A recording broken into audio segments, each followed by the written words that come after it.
are watching the #1 podcast in the whole entire wrestling community, and I'm one of your hosts, Juanzo. And I'm your other host, Jean-Paul Leek. And together we are Rope Break. How's every single one of you? Welcome to another episode of our show, and we're going to be talking about NXT UK, the best show in the WWE. Lots of good news. I don't know how you feel about the first segment, because I'm kind of disappointed that they're doing the match that we wanted to see so much on NXT UK.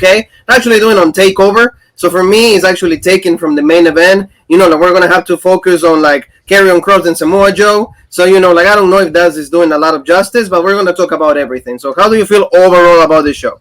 I mean, overall, NXT UK, I say it each and every week, and I don't just say it just to say it. I say it because I mean it. It's my favorite show in all of pro wrestling.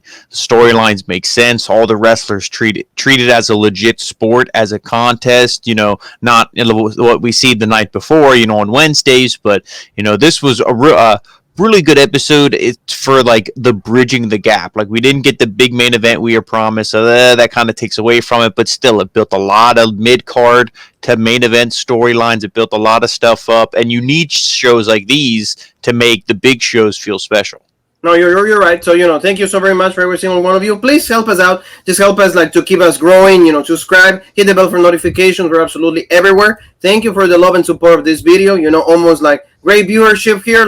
The Painmaker is back to for Nick Gage. We already heard Courtney talking about this. A lot of people are really pissed off about this decision. Yeah, this was bad for me, but pretty, I would say, average episode of AEW. Lots of news. Daniel Bryan already signed up there. CM Punk might be signing up. So check our thoughts over here, right, Paul?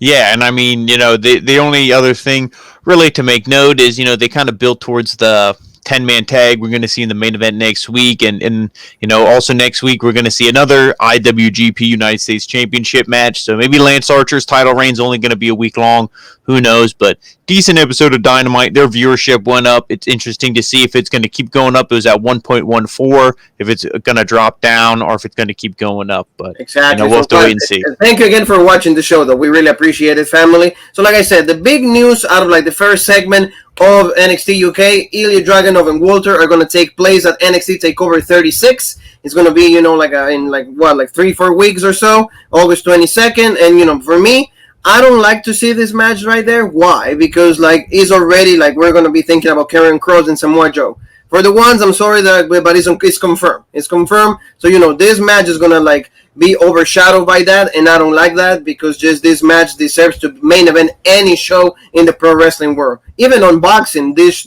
match should main event anything. Yeah, and to be honest, I could see this match being third on the show, and you got to have the mindset of Roman Reigns. Either you put me on first, or you put me on last. I'm not no bullshit middle of the card, no. And that's what they're going to do with this match. And, I mean, that sucks. I did get excited when they said, they had Sid Scala. He was like, Johnny saying, everybody was talking, but this is what we came up with. And it's Triple H, William Regal, and Nick Gage. I mean, Shawn Michaels, they're all standing there. Both of them, Shawn Michaels, the camera's right here looking, Yeah, and he's looking that way and looking here. Yeah, very sad, yes. But they pretty much said that, they want this match. It's unfortunate it couldn't be, this week, but, Walter should be cleared. And, this match, it was so great. It was one of the best matches. Shawn even said one of the best, legit matches in the past 10 years. So even Shawn knows current product is bullshit, besides NXT UK.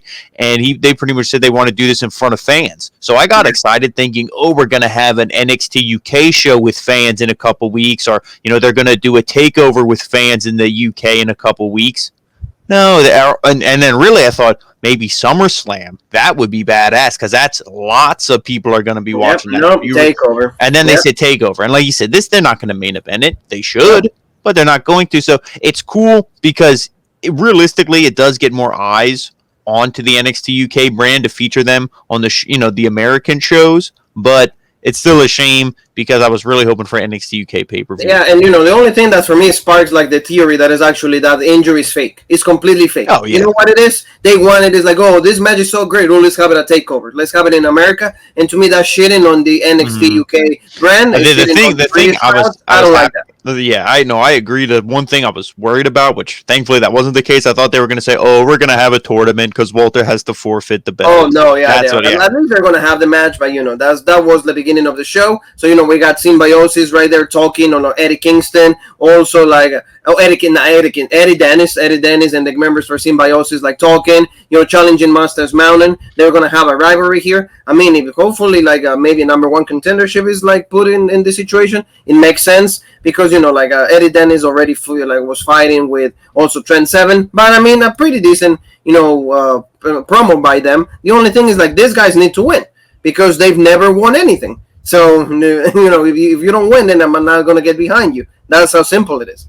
yeah. No, I agree. And unfortunately, though, they're going against the Golden Boy Tyler Bate and the bridesmaid Trent Seven. Yes. But this was a good promo by Eddie Dennis. I like how he said, why are you always trying to be bullshit every time we're in the ring? You try to end my career. Well, you know what? Now I have, but we pretty much, because you didn't finish the job, we have our sights set on you. The ammunition is loaded. We're locked, ready to fire. And this is at least something. With the promo we saw later on, it seems like this is going to be the culmination of the feud. So that's good. But like you said, hopefully whoever wins this stakes their claim to the tag team titles, and I think they will, because we did see, which I guess we can talk about it now. Tyler Bate and Trent Seven. The tag team title matches in is the main event. So you're right. Like they could be a possibility for them to actually have that. So I mean. Symbiosis needs to win. I don't want to see the baby faces one more time. So, Paul, let's move on. Like Laura Di Matteo, we've seen this girl feature a lot on this show. She paying her dudes and everything, but at least she's looking fine every single time. Good performance. This time it was Nina Samuels, the one that will go against her. And, in a pretty good fashion. I mean, contested. Nothing out of the ordinary. But, I mean, pretty decent. Nina Samuels gets the win. And I mean, that's her return on the NXT UK brand, because remember the last time we saw her, she was the butler of Xia Brookside. Pretty similar story that LA Knight and Cameron Grimes are going to give us right now. Yeah, except, at least that was done a little bit more off screen. The butler, we didn't see like LA Knight, or we didn't see Xia Brookside bringing, Ginny Samuel. with her, or Nina Samuel, with her to every show, everything like that. But, no, this was good.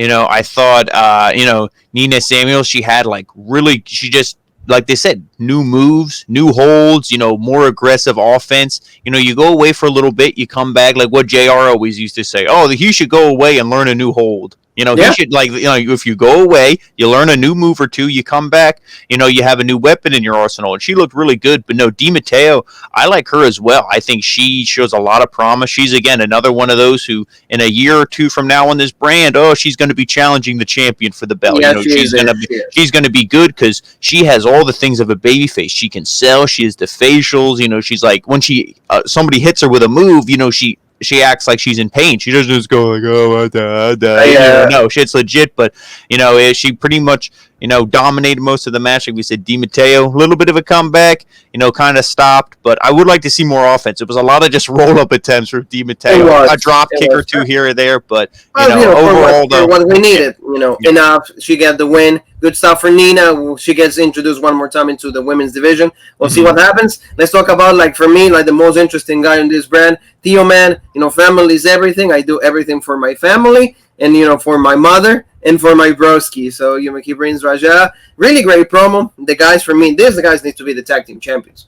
Right there, plain simple, because they have a great story, the bound and all of that. Raja said the same thing. He's like, well, we showed last week that our bond is really strong and we're here to take the NXT UK, universe, all of that. So pretty good from both of them. And the table, everything, old school Renaissance, European style. I love that. How about you, Paul?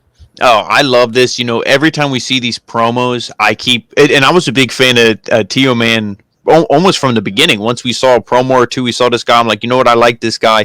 But the more we see him, I like him even more. So they're doing the right job. And these are so cool, just with the music they play and the scenery, everything. The mood is so perfect how they set these up. Nobody does it better than the WWE when it comes to production and all this stuff. This is so great.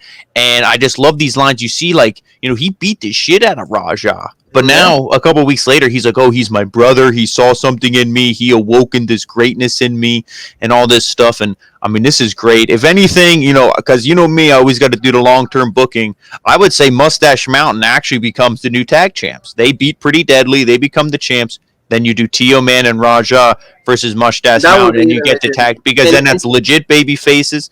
And you can also do the thing where maybe that's where we see the Mustache Mountain feud finally, when they lose the belts. And then Tio Man, that can get into his whole thing of like, you're not family. You call yourself, the Mustache Mountain. You're not family. We're the real family. We don't fight with each other. Look at you. And it's the whole storyline. So I really hope they go all in on this, because these vignettes and everything are so good. You need to do something with this. I really hope that that's like the culmination, because that's a great plan. Because like you said, like when we're going to talk about Mustache Mountain in a little bit, it might be that like they're going to focus more on the tag. So Zaya Brooks are looking, like oh, it's pretty, but like, can she have a feud or anything? Can she actually say like the promo that she has to say? No, Blair Davenport in the Robs, and she said, hey, you've been 3 years in this brand and you haven't won.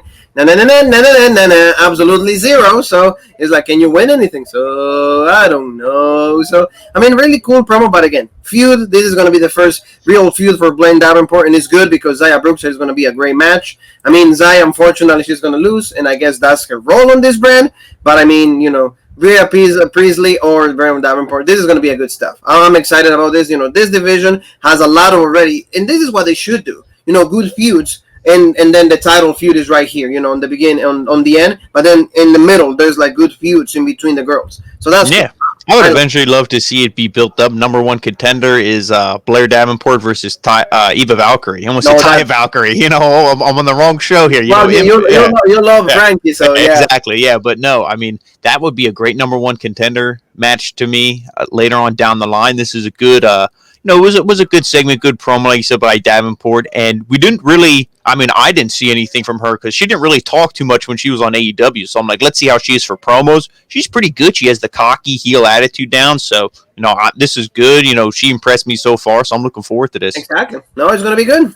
As good as this. We got Supernova sessions with Noam Dar, of course, looking like little, scruffy. So, but this is just great. Like he invites Jeannie and also like Joseph Connors. And, Jeannie's like, really? Like, am I supposed to sit in these two awful chairs? And he's like, yeah, like legit. I'm sorry. And then he gives her like a cushion, something. And then it's like, the line that got me the most is this.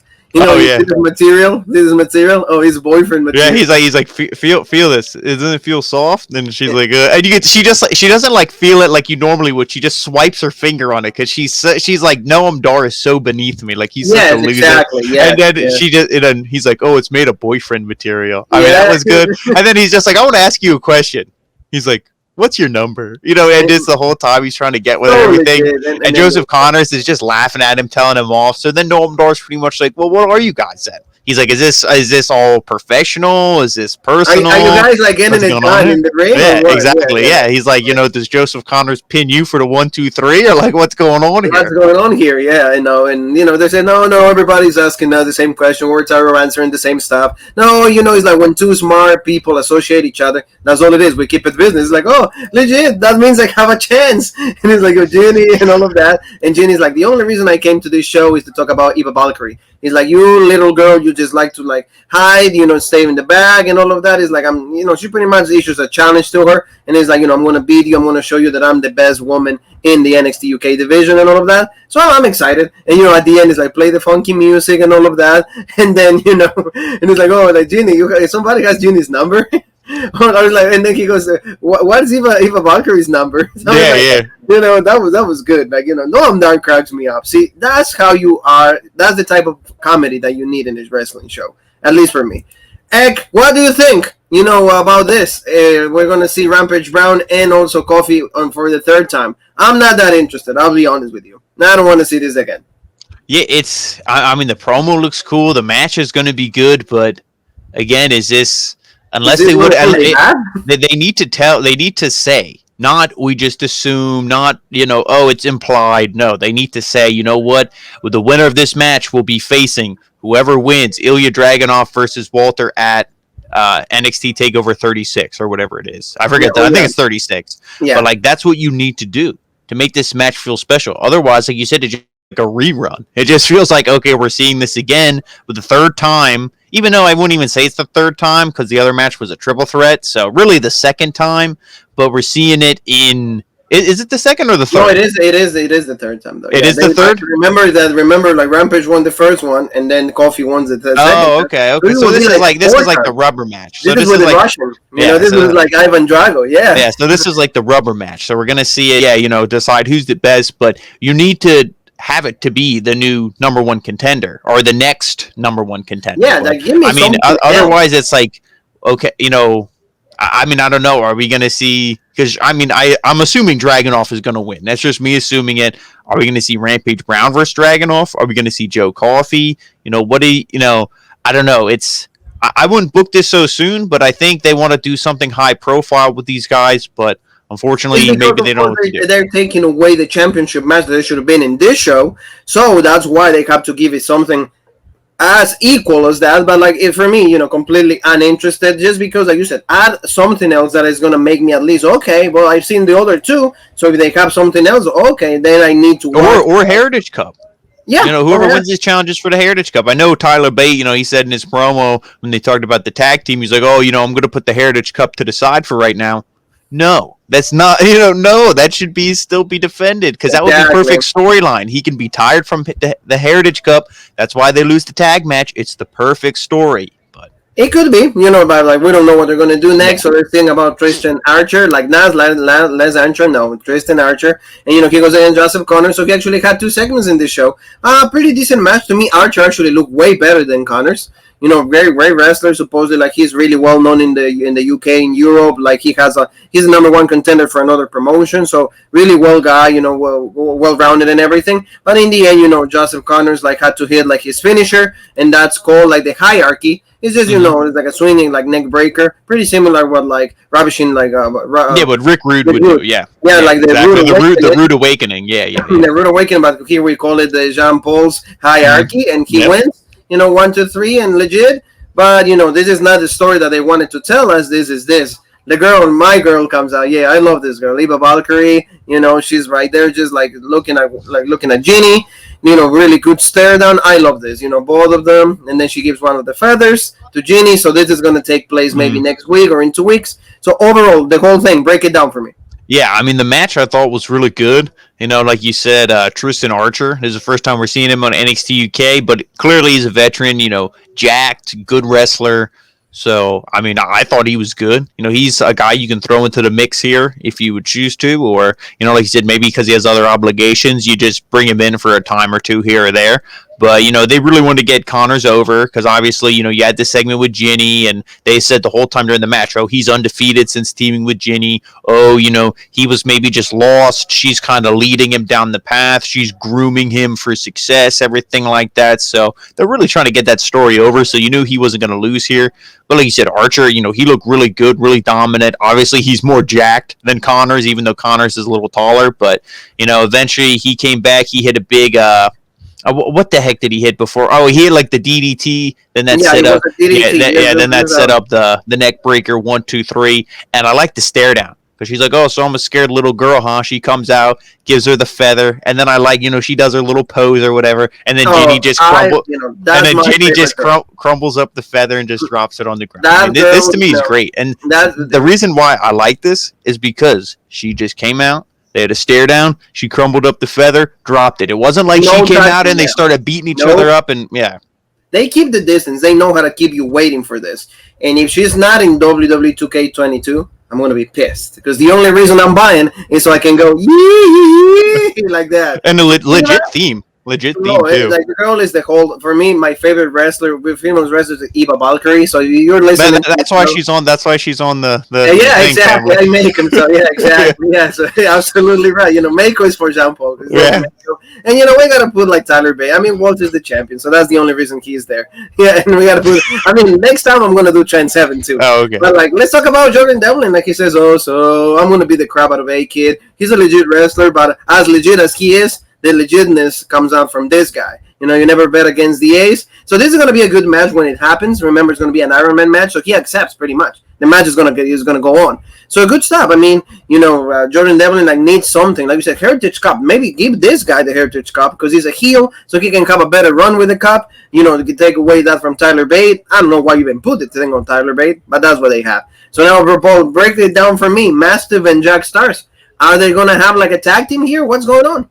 Yeah, I mean, honestly, I would do a tag team with these two guys, because you saw Jack Stars was like, hey, man, thanks for kind of giving me that little confidence boost. I probably would have never challenged Tyler Bate, blah, blah, blah. And he's like, hey, man, pretty much like this isn't the end of me, pretty much just saying like you're going to be seeing more of me. So, maybe he's thinking, oh, okay, what's going on here. But yeah, I would do a tag team with these guys because let's be honest, you had the Jack Stars, Piper Niven thing.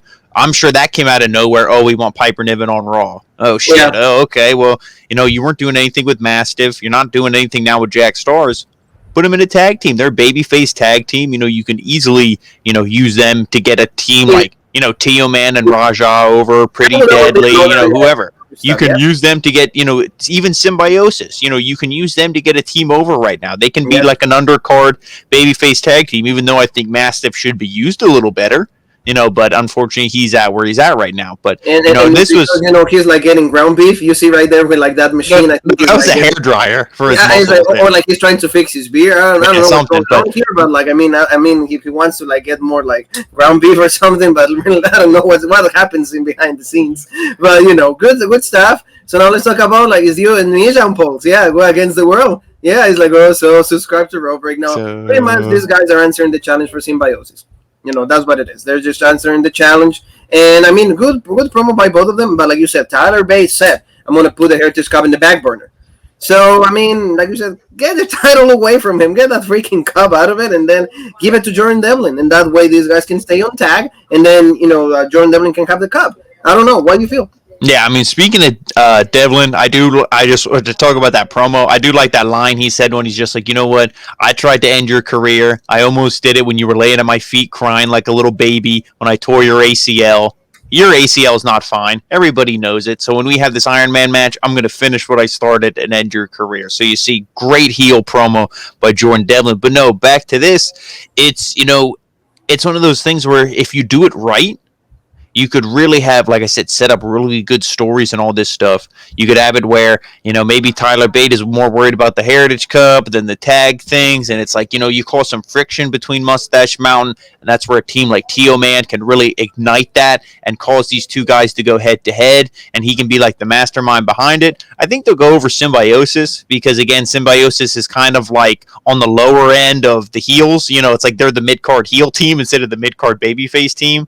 But, this is a good promo, but if they just go over and then, nothing happens and they never split and Tyler Bate's like, oh, okay, we're the tag champs and, oh, I'm Heritage Cup champ and, there's no ever essentially what I'm just trying to say is I want to see Trent Seven and Tyler Bate fight. Yeah, no. To say it in one sentence, that's what I want to see. Overdue. It has to happen, but like the way that you present it is a really long term and a really nice long booking. So if they are smart about it, like listen to him. I didn't have anything to do with it. It's like he has like all the praise because he came out with that great storyline and like you said, family against family. What better story you have that put a title in between two groups of friends? But like let's talk about people that are really good friends, and that's Subculture, Flash Morgan Webster, Mark Andrews going against Pretty Deadly, Milli Vanilli against according to Corny, according to me, Mother Talking. But like this guy's had a pretty good match. At least they went with my way, so I'm happy about that because Pretty Deadly retained, so that's legit. Because we were actually fearing that, like, Flash Morgan Webster and Mark Andrews was going to get the titles. But what do you think, Paul? I mean, overall, pretty decent, right? I don't think it was, extremely great, but to close the show, it was more than fine. Yeah, I mean, I guess I almost feel like you have to fault AEW for this, and I don't want to just be like an AEW hater. But, it's the thing is, when you see guys who are a lot smaller, a lot skinnier, beating up guys who are a lot taller, this picture doesn't do it justice. When you're watching the match, you really saw how much smaller Subculture was than Pretty Deadly.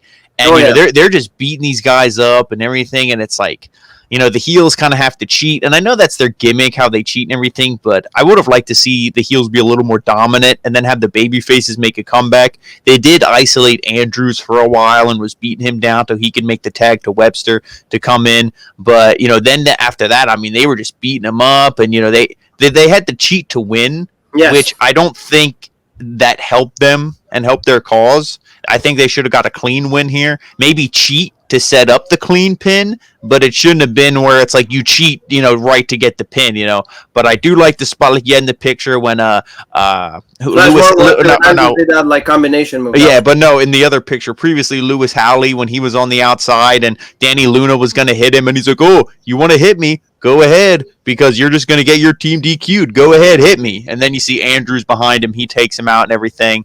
And then, like you said, that double team maneuver where they did like almost like the knees into like a big trigger, like something like that. Pretty similar. Yeah, so it was almost like a reverse Hurricane Rana. And as he was doing that, he hit him with a V trigger, like you said, the big knee strike. So that was really good. And eventually, all hell's breaking loose. They send Morgan Webster onto the outside. Morgan Webster. Yeah, they throw him to the outside, and then Lewis Howley throws in the belt, and then the ref's like, "What the hell is this?" So he goes to hand the belt to the guy who rings the bell or whatever, to somebody on the outside, and then that's when Pretty Deadly, without making a tag, they hit the spilled milk 1, 2, 3, and then they win. So I mean, it was good. Then they're on the ramp taunting the baby faces. They're all in the ring. The three of them. They're like, they're all pissed and all upset. But I mean, it was a good match. But at a couple of times, I really thought the baby faces were gonna win, and I'm like, ooh, what I mean? Like, ugh. Like I didn't like that, because the one thing about NXT UK always does so good is the long legit title reigns. But I mean, this was still a pretty good match. Like I said, it just sucks because all of us wanted to see Walter and Dragunov. So then it's like, but this was still good. To take this, like you said, it was just not the dish we wanted, but it's just like, we're hungry anyway. Walter and Dragunov was like a steak dinner, and this was like a really good hamburger with some good fries. It wasn't a steak dinner, but it's like, it's still pretty good. Yeah. Exactly. Yeah. Family, thank you so very much. NXT UK always delivers for us, so that's why we will always cover the show. Thank you to every single one of you. Don't forget one more time to subscribe, hit that bell for notifications, give the video a like, so everybody can get more exposed to the original rubric. And tomorrow, Paul, SmackDown is going to be from two places. There's going to be in a rock festival. John Cena is going to, have more altercations, war wars with Roman Reigns. We're going to be live on YouTube, Facebook, Twitch. Be with us, because we're going to have a lot to talk about and more news what we're going to be doing on Saturday. So where else can they find us? And then, guys, make sure you follow us for Rope Break on Facebook, OG Rope Break on Twitter, Original Rope Break on Instagram and Twitch, and, of course, right here on YouTube, the home of the #1 podcast in the YouTube wrestling community, the Original Rope Break. Emily, we have one more thing that is left to say, and that is...